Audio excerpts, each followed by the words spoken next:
All right, everybody, welcome to another marketing strategy session. And today I have Kat, the course builder, with me, and we're going to talk about courses. We're going to tell you how you can be a millionaire, get rich overnight, move out your mama's basement, and, you know, be the next big thing. Kat, thanks for coming on the show with me. Hey, I'm so glad to be here, Jeff. Cool.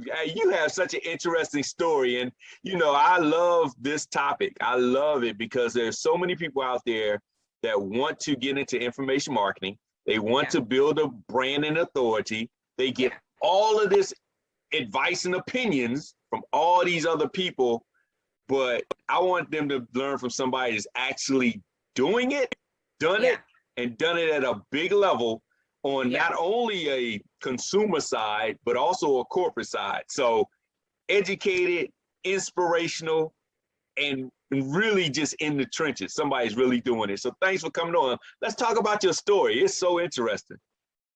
Yeah, so hey, back in the day, I got started back in 2015, and it wasn't to start a business. I wasn't even trying to start a business. My best girlfriend said, hey, Kat, have you ever heard of Periscope? And I say, isn't that the thing that stick out the submarine, the thing to look around? And she said, no, girl, that's the thing that everybody's on. Everybody's on Periscope watching. I said, oh, well, count me out, time out. Because, you know, like I say, I'm a real Gen Xer. I'm a lights come on before the street lights, you know, be home for the street lights come on type of Gen Xer. I was riding my skateboard, riding my bike. They don't need to know your business. That's right. I wasn't in it. I was like, no, count me out. And then, you know, one day I couldn't even look, Jeff, I couldn't even get it on my phone because that's how old my phone was at the time. The Periscope wouldn't even download to my phone. So I said, listen, I can't get on Periscope. But one day I dropped my phone in the kitchen. It dropped into about 6 pieces and I was forced to get a new phone. And that is how I ended up getting Periscope. We got on Periscope. And the rest is kind of history. People asked us one day what we do for a living. And I said, well, I build courses. I'm an instructional designer. Next thing I know, people were flooding my inbox. And what I didn't know at the time, Jeff, that was called sliding up in the DM. Yeah. I didn't know any of that. I didn't know a landing page from an opt-in page back in 2015. All I knew was building courses for corporations and big businesses. I did not really understand that there was even a consumer market out there back then. And you know that, they definitely kept you from knowing that too, because then they would be like, well, she gonna find out that there's money in this and she gonna quit this job.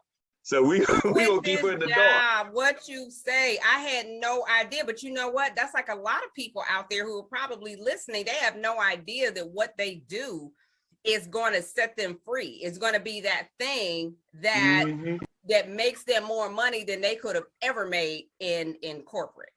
Yeah.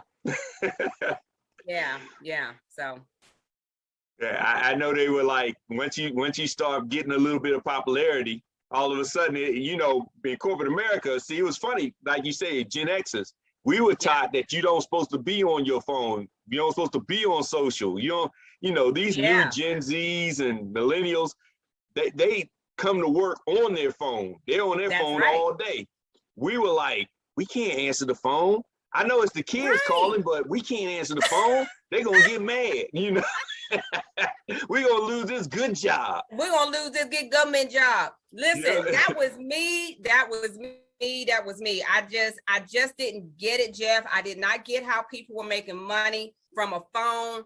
I thought it was all hocus pocus, a big scam, a big, you know. And what got me interested in it is the fact that I saw people on social media, on Periscope, especially, giving people all kind of bad advice about building courses. They didn't even know what they were talking about.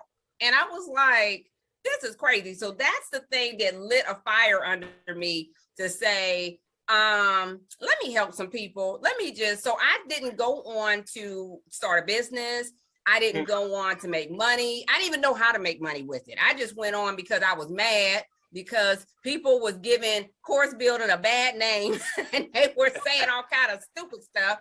So that's why I got on. I got on just to be a spoiler. Look, a hater. So basically, a real hater. they were up there doing WikiHow, and they were like, let me give you the 5 steps of making, $1 million. And you were like, wait a minute, that's just WikiHow. That's not even right. practical. I was like, they're not really true to this. They're not really telling people the real about this thing. So yeah, I just couldn't take it. Yeah. So what's the difference between, like, you got those that say overnight you can become this mega success with your course. You just record a YouTube video, chop it up. I mean, what's the difference between that and actually building out a course and actually planning out how your course is going to be? Yeah, so the big difference is that your course should actually teach somebody something, okay? Okay. It should actually teach somebody something and help them get from their point A to their point B. And I say, listen, I am a real instructional designer. I don't play one on TV. I got a whole master's degree in this subject. And if it was as easy as cutting up a YouTube video, I could have saved myself a few, tens of thousands of dollars getting a whole degree in it, right? So there is a methodology to teaching, especially teaching adults who are busy and that sort of thing. And how do you do it? Because the marketplace is very competitive now, even from 2015 to now is like light years ahead. And people have been taking courses on their job and through university. So you can't put the okie doke on people, with these YouTube videos. They're gonna be like, really? This ain't, and you want how much for these many? No, I don't think so, ma'am. I don't think so, sir. So you really have to come correct these days. Now with that, like, for instance, you know how to organize and you know how to get from point A to point B. Yeah. Is it more about, like, there's a strategy of less is more, then there's a strategy of overwhelm them, give them all this stuff. Some people say do little short 5-minute lessons. Others say no, give them hour-long lessons. How do you figure out what's the best approach, or is it just different for everybody? Yeah, so one is a sales approach. Okay. And one is a teaching approach. Okay. So the sales approach is overwhelm them to where they're so frustrated that they feel like they need you. And so they're willing to, pay whatever it is for you to stop torturing them, basically. And right. And but the thing is that people do it wrong. Like, even if, let's just say, okay, that's your guru told you to do that. Okay. My guru better than your guru. My guru told me. Now you're going back. Now we're telling our age, because now we're going back to the Chinese films on Saturday morning where you got your sensei and I got my sensei. That's right. My guru better than your guru, And so if your guru told you, okay, you ain't got to call no names. I say, listen, I don't call names. I call games. Okay. But if your guru told you to do the game of overwhelm people, the fact is that you're not even doing it right? So if you're going to give them a little bit more information, it's not that you should be overwhelming them in the first place. You just want to give them enough to understand your process and that sort of thing. And that in itself might overwhelm people. It's not that you set out to overwhelm people, okay? Okay. But by nature, people get a little overwhelmed, all right? So I say this, Jeff. I do a little experiment, okay? I'm going to do this with you and your audience. Take your right hand and turn it and face it towards you. All right, where it's palm facing you. Okay. Now I want you to look at all 5 fingers and your palm. That represents everything that you know about your topic. Okay. Now I want you to slide on over to your pinky finger. Okay. Now, if you look at your pinky finger, you'll notice that it's divided into 3 sections. Okay. Unless you're from the planet Vulcan or something like that, you got 3 sections on your pinky finger. Now, look at the very tip of your pinky finger. Okay. That right there represents about how much of what you know you're going to actually put out there on social media for people to consume. Oh, really? Yeah. Because all your knowledge is not what's going to give people the transformation that they need in their life. Okay. And so what happens is we end up giving them the whole 5-finger job. Okay. We give them the whole 5 fingers. Not the, what did the 5 fingers say to the face? Yes.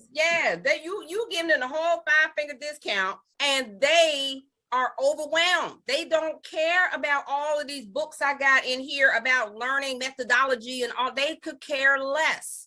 What they care about is how you're going to get them from their point A to their point B faster, easier, and with less frustration. So that goes back to the idea of chunking the information. So that's the other idea that you brought up, okay, about the 5 to 7 minute segments. Now, it is true that those micro learning opportunities are great for busy adults. They want practical, they want it now. They don't want to have to go through an hour-long video to get what they want. They don't want to have to take notes for days on end.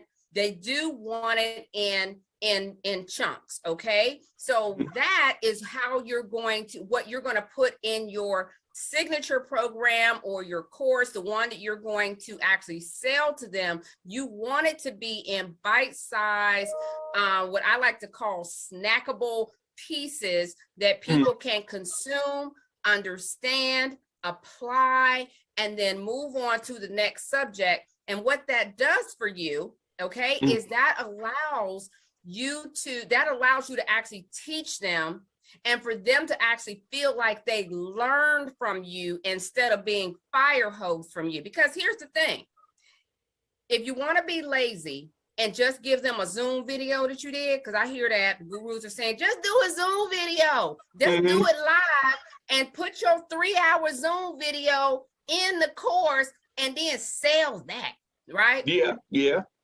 Ain't nobody got time for that. What's going to happen is that your learners are going to get discouraged.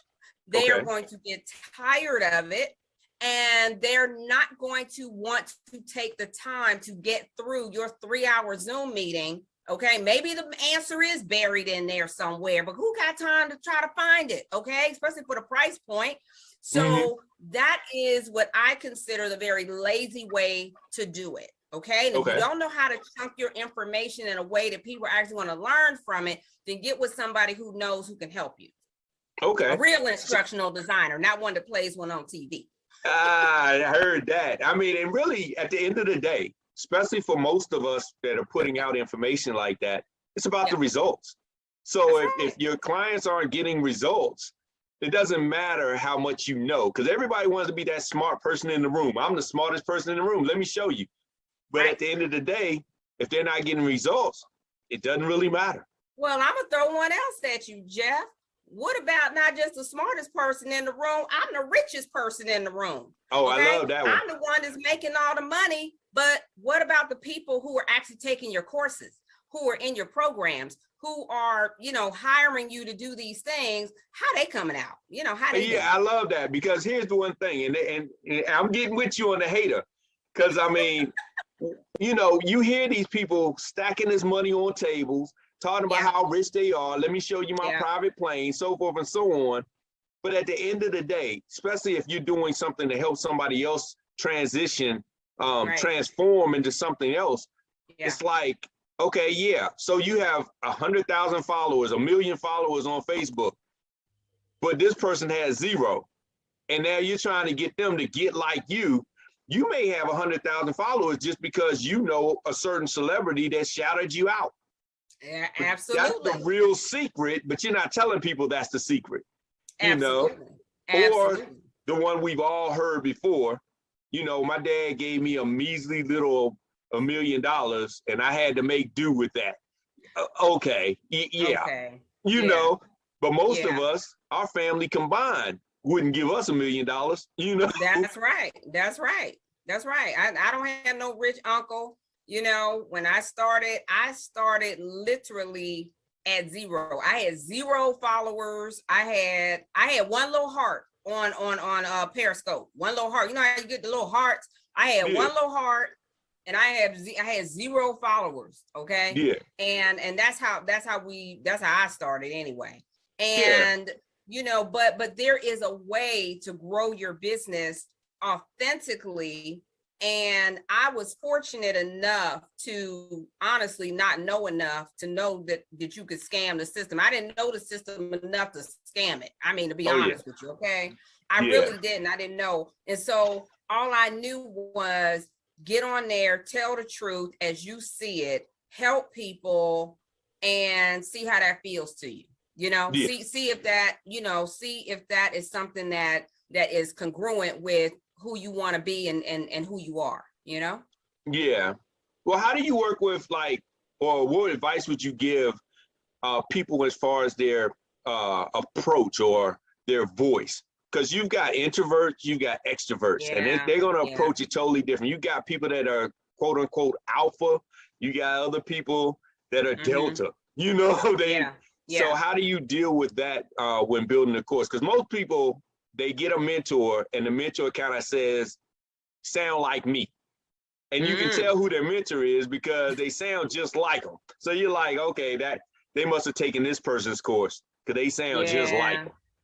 Yeah. So that comes with, I think, maturity in business, just giving yourself an opportunity to find your own voice. There's nothing wrong with having mentors. There's nothing wrong with learning from other people. But then at some point, you got to stand on your own 2 feet and get out there and turn on the camera and let it just be you. Okay. And so, and the thing about it is that people understand authenticity. They just sense it. They just got a, feeling about it. And people have a feeling about just the opposite. And so, instead of, drinking other people's Kool-Aid all day long, get in that kitchen and start making your own formula. Figure out how many cups of sugar you want to throw in there and how many different lemonade and grape, and, mix it together and see what your own flavor is. Okay. And you just might be surprised. People will like it. Whether you are an introvert, extrovert, what's most important in terms of putting your own voice out there is knowing what the hell you're talking about. And if you do, then people are going to tune in. People are going to say, oh, wait a minute, whether this person is polka dot, whether they're, this or that, if you believe it, if you have confidence in what you are saying, people will listen to you. But what happens, I find, Jeff, is that it's not so much a voice issue. It's a confidence issue. It's a will they like me issue. Wow. And me, I don't really care like that. I mean, and to a certain degree, to have your own voice, you can't care like that. Like, I care a little bit, but if my wig is crooked when I get on, I'd be like, my wig is crooked, y'all. And my lashes are falling off, like this one right here. This one ain't even on right. Like, I don't mind telling people, you know what I mean? Like, you know what I mean? My lipstick ain't all right. But that's because at the end of the day, that doesn't matter. What matters is I can help you put this course together faster, easier, and with less frustration. So I need you to get past my lashes, my wig, all of that stuff, and let's get down to work. Let's get down to business. And that makes sense. That's what really counts, because at the end of the day, when you're paying for somebody's services, all you care about is the results. I mean, all that other stuff makes you feel good. Oh, this person, look at them, they're a celebrity or whatever. But at the end of the day, you'll just be broke financing a celebrity. Look, let me tell you something. Even in my business. So if you come on as a client in my business, we're going to send you out all kind of cards. We're going to send you water bottles that say Cat the Course Build. We're going to do all this stuff. But it's all cute and everything. But at the end of the day, all right, they're looking for quantitative changes that they can look to in their business to say, I was this way before I paid you 5 digits, and now it's this way, and I've made my money back plus some. Okay. So, that's all well and fine, but at the end of the day, we have to deliver. Yeah. That's the bottom line. Yeah. Now, do you recommend a lot of people have a lot of, I guess you would say, tangible assets such as worksheets and books and all that, or it's more just audio visual and you could get by with that? So what I say is, this is what I say. Don't be a lazy teacher, okay? So don't just throw stuff at people. If they can get it, what you're teaching them without it, fine. However, if they need practice, if they need an opportunity to work through some things, then give them the opportunity to work through it, okay? So if they need worksheets, make sure that you provide it for them. Don't give them busy work just so you can add another 50 cents onto the price, okay? Make sure it's not busy. Make sure it's actually gonna help them work through the ideas, think through and apply what you're teaching them, okay? So, so if you need it, fine. But most people, need those worksheets to help them work through if it's complex. If the what the technical term for it is a cognitive load. If the cognitive load is high, then that means that you're teaching them something difficult, or they can't be multitasking while you're trying to learn it from you. So for me, that would be something like calculus, okay? Like me, I couldn't do anything else, including blink, trying to figure that out, okay? So, so if that's the case, statistics. Make sure you give them some, statistics or something like that, accounting and all that stuff. Make sure that you have some worksheets to help them work through it. But if the course you have has a low cognitive load, where you're teaching them something like basket weaving, shout out to all the basket weavers out there. I know it can be complicated, but if you teach them like a 101 type course, then, okay, I'll give you another example, Oreo licking. You teach them how to lick Oreos, the cognitive load is very low, okay? Doesn't take much. I don't know, you don't really need worksheets. Do you twist to the left? I know, right? Or do you twist to the right when you got to take the Oreo apart? It's debatable. It's very, very debatable. But depending on your audience, for your audience, it might be low, high. It could be, debated. That's great advice, because a lot of times I think one of the challenges, especially when it comes to building out courses, is overthinking it. And so you're like, well, I got to put this course out, but I don't have this textbook, prepared. Or I've got to put this out. And then you hear the opinions of those like, you don't need anything. All you need is a cell phone or a camera and just start recording, And so you're like, well, maybe I just put that out. So, I think it's really good that you know how it's supposed to be structured. And it's funny because people always say, well, why should I get a course? I mean, I can just look it on YouTube. And what I always tell them is this: that's very true. You are 100% correct. Why you go to college? You can YouTube that too. Everything they teach you in college, you can get off YouTube. Sure can, all day. Yep, and it costs so much less. All of them. Well, the thing about it is, Google can tell you what to do. It can't tell you what to do for you, okay? Yeah. It's going to give you 89 billion answers, and hopefully you're choosing a course that will help you narrow in on what you need to know specifically. So, why is the course building industry an over $256 billion a year industry? Why is that? Is it because everybody's going to Google? No, because everybody that went to Google figured out what your Google listeners are going to find out, and that is, you're not going to get the answer for you on Google. So Forbes magazine says that 90% of all learning now is informal. So that means that they're not going to college and signing up for college by and large. They're going to people like you and me, Jeff. They're saying, listen, let me learn from Jeff. Let me learn from Kat. Let me get real world experience and really target in on what I need to know from people who know it, right? Yeah. And that's what people are doing. And that's what I love. That even with this show, I love talking to people that are in the trenches actually doing it versus somebody that went to college or, like you said, they played it on TV. You Oh know, yeah. it's somebody that has theory, and by Oh yeah. theory this works. But I'm gonna tell you, everything I learned in college for marketing, it does not work in the real world.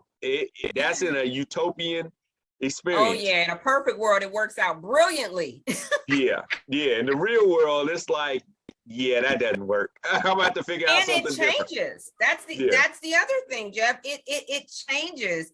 The market changes. The market has changed, and the new disruptor has been the pandemic.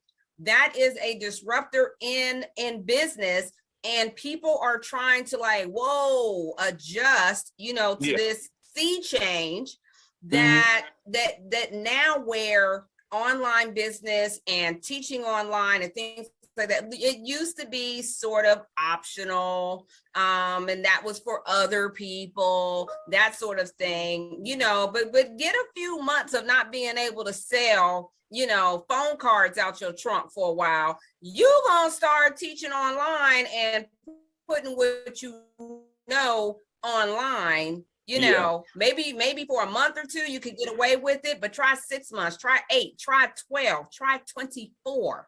Okay.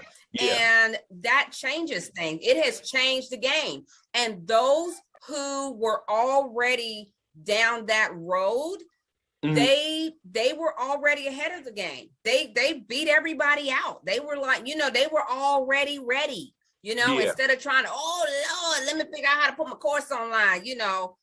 Well, you know, better late than never, but a lot of people was already ready, and they're the ones who cashed in during the pandemic. I mean, you know, I have a little survivor's guilt myself. I'm like, because we did really well during the pandemic, and you know, because so many people were like, they got a clue all of a sudden, you know, and figured it out.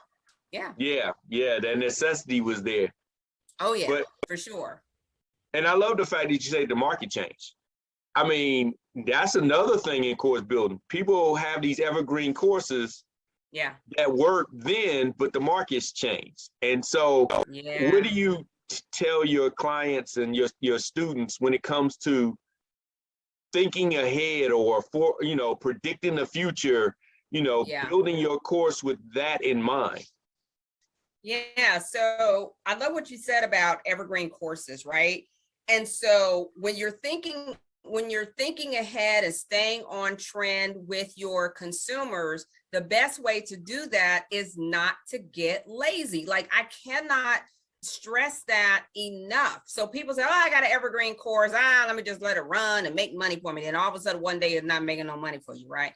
Yeah. Well, if you are already staying in tune and in touch with your audience, if you still have opportunities to talk with them, to understand where their thinking is, then you can be on point with them. You can be in connection with them, and therefore it looks like you're ahead, but really you just never disconnected from what their needs are and how they were actually changing as a result of the changes in the marketplace. And if you have, like I always say, you got to have two things, Jeff. You have to have a natural competitiveness and a natural curiosity. Okay. Curiosity and competitiveness will take you a long way. And when I say competitive, that doesn't mean elbowing somebody to get down to aisle 6. No, it means compete with yourself to say, you know what? I can do this. Let me see how much better I can be today than yesterday. And if you've got that in you, then you're ahead of a whole lot of other people. And a natural curiosity, especially through and that sort of thing. And I mentioned to you before, Jeff, that my first career was as a journalist. And, that has really served me well because I've always just had a natural, I'm just nosy. You know what I mean? Just nosy. Like tell me your business. Like, I'm not going to tell you mine, but like, tell me yours. Like, I want to know your business. Then I'm going to tell everybody. Right. You know what I mean? So, I really love that part of it. And I still have that natural curiosity. So get curious about people and talk to people, communicate. In fact, I'm going to make it 3 things: competitiveness, curiosity, and communication. Okay, don't nobody take that. Okay. You steal it. I know where you got it from. Okay. I know the 3 C's. I'm about to package it and put it in the course. I'm gonna And of teach you the course, 3 I know that's C's. right. The 3 C's. 3 C's of courses. Exactly. And so, and then I guess the 4th C would be community, because in order to Yeah. keep your hand on the pulse, you got to have a community that you can actually learn from. So, And you gotta have a community that wants to buy from you too. Can we say that? yeah. Because Yeah. some people got a community and they're not buying nothing. Okay, it's Oh, a community of crickets. How about that, C? Okay, we nobody know want about a community of crickets. we know about that. I run across people all the time that have these business ideas, and they like, yo, it's gonna be, $1 million idea, $1 billion idea, blah blah blah. All my friends love it. Okay, well then put it out and put it like just a price on it. Put it on Facebook Marketplace, something. Just put a price on it and see how many friends buy it. Because Right. I remember when I was in the music business, everybody thought, oh man, you're gonna be platinum. So one of the tests we used to do was like, go in your community, sell your CD for $1. See how many people buy it. And they would come back, couldn't buy lunch. I was like, all these friends, what happened? It's only $1. Right. It changes when people have to actually support you. So yeah, things change, but there are ways to bypass some of the natural barriers that people have to wanting to spend money and that sort of thing. And you just got to be willing to jump in there and do it, and not let the fear of rejection, because I think that's really what it comes down to, Jeff, for a lot of people. He's not gonna like me, that kind of thing. You know what I mean? Yeah. And I know that is a real fear for a lot of people, but I promise you, the day you don't give a crap is the day everything's gonna change for you. Like, just come on and just be you, how you wake up in the morning. Come on with one lash on, one lash off. See what happens. No makeup. See what happens. Like, take your wig off right in the middle of the broadcast. I promise you, it's gonna free you. It's gonna free you once you realize that all of that stuff doesn't even really matter. And that's so true. It's all in your head half the time. Half time you think it, but nobody else even thought about it. Or you created a cares. problem. Yeah, created a problem for yourself. That's the thing that be killing me. That's a whole nother topic. People be acting like they celebrities. I know people talk about, well, I can't do this because they be all in my business. Don't nobody care. You act like people gonna stop what they doing and be like, oh my God, did you see her? Did you see what she did? Nobody's gonna care. They're not. But, look, I don't care if you get me in trouble. The same people that's talking about the people trying to track you through the vaccines, don't nobody care about your life. It's boring. That's what I was saying. It's boring. Or the ones talking about, I can't be doing that. The government gonna be all in my business. But they work a job with a W-2. The government's already in your business. Wait, and get rid of your phone and turn off your TV and sell your car, because all of that stuff is tracked. Okay, so I don't get it. But Jeff, a lot of times people use these excuses and they got everything to say besides, I'm just gonna put my nose to the grindstone and I'm gonna make this work. I'm going to do what I have to do to get it going and do what I have to do to understand. If people didn't buy, why didn't they buy? I mean, I'm quick to say if something didn't work. We put out a lot of stuff that didn't work. A lot of stuff. Like, I can't even tell you how many things I have done, Jeff, how many classes, workshops, all kind of stuff that we tried that didn't work, that didn't resonate with people over the years until we found the messaging that did work. And now we repeat it over and over and over and over and over again until you find your success formula. So you got to just be okay with I don't even want to call it failure, because it's really just learning if you change your mindset about it. That it's okay if people don't come to your party. Okay, the chips was stale, the soda was flat. Okay, the music was whack, and you didn't promote it right. So that's why they didn't come. So next time you're going to have better snacks. You're going to promote it better. Okay. You're going to have some live music versus the right. So you're going to do things a little bit different. Do you just close up and say, nobody wants my party? No, you're going to do better and learn from it and move on. And that makes sense. Now, you said you put out a lot of stuff before. Do you do the build it in the air type approach where you just say, I'm going to just put it out here and basically we're going to build the course as people register? Or do you say, well, we got to finish everything in the course, then put it out and then get the response?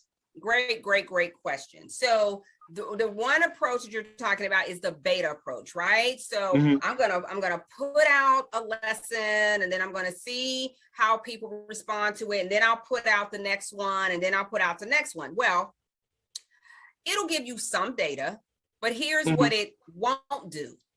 That approach will not give you the real experience of someone actually going through your course. It's a beta experience. It's not the real experience. So the real experience is that they're going to get it all at some point, and then then they're going to have choices. They're going to be able to go to this module, then this module. If you set it up that way, they're going to be able to pick and choose and download things and whatever. And so that's the real kind of experience. So you can do a beta, but there's a way to do it so that you can get the best data possible. So the problem, Jeff, is that a lot of people just don't do it right. Now, then people say, well, what about if I do the whole course and then nobody buys it? Well, doing the whole course had nothing to do with why they didn't buy it. That's not why they didn't buy it.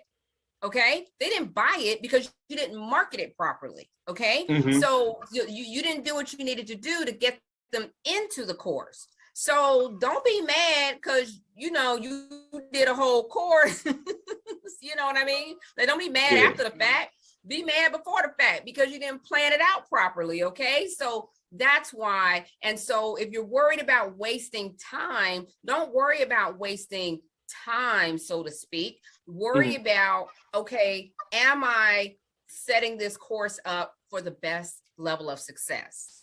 Okay. So you're really looking at the results in mind versus just, I'm just going to get it out. I told myself I'm going to get it out on this date. I'm going to get it out, by any means necessary by that date. I'm going to just put out some stuff and go from there. So you get what you get. Then you get what you get. Then you get what you get. I mean, if that's the way that you have to be motivated, that's fine, right? If you just say, hey, you know what, I'm just going to do it. Because if I don't do it, it's just not going to get done. Okay, what I would rather you do is give yourself a break. Give yourself the room to put it out correctly. Okay. Because there's also danger in just putting anything out there. Because then people say, ooh, that course was just okay, because people are very critical and they know what's good and what's not. So if you want to just throw something out there to say you did it, go for it. But then you get what you get. Okay. So remember, it is a competitive marketplace now. People are selling everything from Bibles to baked goods, okay? So you have got to come correct in this marketplace now. Out here in these streets, people are not going for the okie doke. They will ask for a refund on a $17 course, okay? If it is crap. That's true. So you your competitors are not coming wickety whack and homemade. They're not coming homemade. They're not. You're right. They are coming correct. And it's so funny. It seems like outros. It's funny. It seems like the lower price point your course is, the quicker they'll be. I want a refund. The quicker. You were like, dude, it was $3. I mean, really? Yeah, I want my $3 back. I want my $3 plus interest. Exactly. For wasting my time. For wasting my time. It's so funny. It's so true. For wasting my time. Yes, and yes. And that, that is the reality out here. And that's not to scare anybody. That's not for you to be like, oh, I shouldn't get out there. No, that competitive curiosity, communication, right? And community, like you just said, Jeff. I mean, get out there and just say, you know what? I may not do it all right. Like I may not know what the end is going to be, but I know if I put one foot in front of the other and start working and get a support system going, then I can do better than I would do if I was just sitting on my couch, wishing, hoping, and praying that that somehow automagically it's just going to happen. Then work like that. That's true. That's true, especially for those that are overthinkers too. So, you know, that's another thing I noticed when it comes to building courses that can trip people up. They have courses that they've had on the shelf for years and they've modified several million times, but never put it out because they overthink it. It's just never, what do they call it? Procrastination by perfection or something like that, or perfectionist procrastination or something like that. Yeah, it's like a medical condition. They never put it out. Yeah, they just like, I'm gonna fix it. I'm about to re-release it, or I'm about to release it next year after I do this. And you're like, wow. Well, you're never gonna put it out. From not having the confidence in knowing that it's going to be successful. That's the thing, right? Like we all want, I always say, you know, everybody wants to know if the water is warm before they put their toe in it.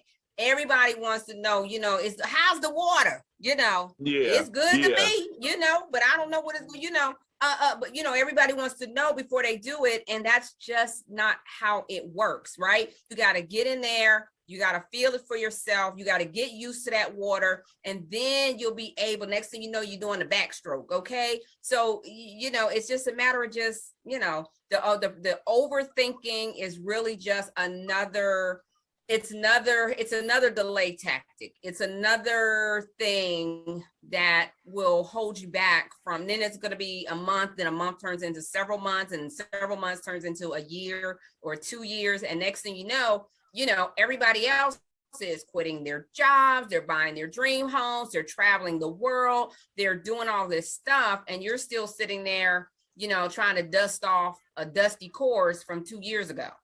That's true. That's true. Yeah. Well, when it comes to building a better course, like they say, the building a better mousetrap, that dates us, but building a better course, how can they get in contact with you in order to help them become more clear, organized, and confident when it comes to building their course? Okay, so not only are we going to help you become more clear in your content, we're also going to automate and do all of the technology behind the scenes, and we're going to set up the marketing machinery so that you can actually sell that thing. Okay, and that's something that that you need some help with. You can definitely go over to katthecoursebuilder.com. That's Kat with a K, all spelled out just like it sounds. Katthecoursebuilder.com, and apply to work with us. We only work with about 30% of the literally hundreds of requests that we get to help. We don't work with everybody, but if you think that you're ready to you know, get in the driver's seat and buckle up, then we're ready to help. That's great. So yeah, everybody, if you're ready to go ahead and get in there and make your video, and you stacking the money on the table about your digital product, now I'm gonna stop hating. I'm gonna stop hating. But if you're ready to go ahead and stacking your rent monies, quit it. You see those videos where they in the car and they got the money on their arm, like, I can't take it. I can't do it. I can't. Go to the post office and get that money order. Quit playing. Exactly. That's so funny. But if you're ready to go ahead and build your course the right way, reach out to Kat and just go ahead and do it with a way that is not just hype. You know, somebody that actually has known how to do it, taken education on how to do it, been in the trenches, tested how to do it, did it, can prove she's done it, and show you how to do it, more importantly. So, you know, if that's the case, we do it for you. You know, we're a done for you agency, Jeff. So we actually do it for you. You ain't even got to try to learn it from us. And that's even better. That's even better. Hey, instead of trying to figure out the recipe, you just have the chef there. Be like, hey, I Hey. just want this. Come out with a double layer cake, frosting and everything. Exactly. That's probably what I need. Instead of trying to mess up in the kitchen myself. So, All so good. It's all cool. good. Well, thanks for coming on. Thanks everybody for listening. And this has been another marketing strategy session. Best of success to you and your business.